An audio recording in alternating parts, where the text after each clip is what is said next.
I always like when American art museums don't overlook portrait paintings. That's where art in America obviously started.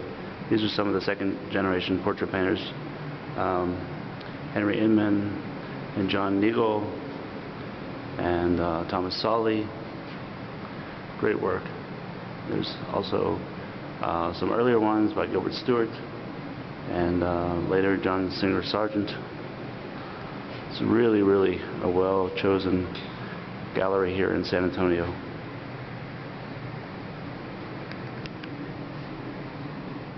I misspoke. I said there was a Gilbert Stuart here. I looked at this Washington from across the room and assumed it was Stuart, but it's not.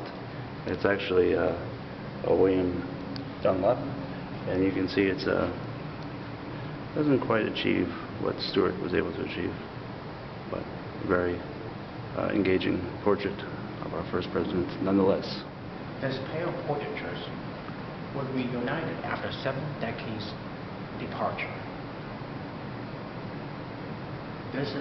Both were done by Charles Willson Peale. Anarchy Pfister was purchased about 7 decades ago. And then her husband, this portrait came into auction in 2008. Amazingly, you can see that we still can retain the original frame. One of the best portraits I've seen done by Charles Willson Peale.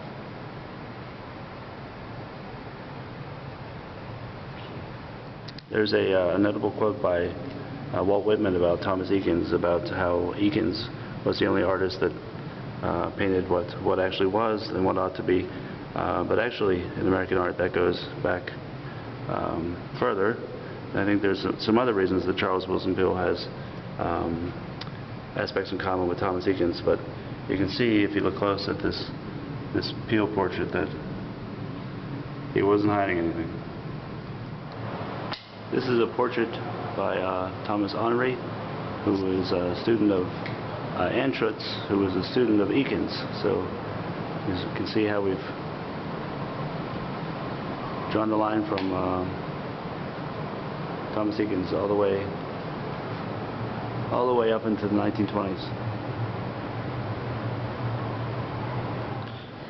I also love the way they put decorative arts through the galleries here in San Antonio.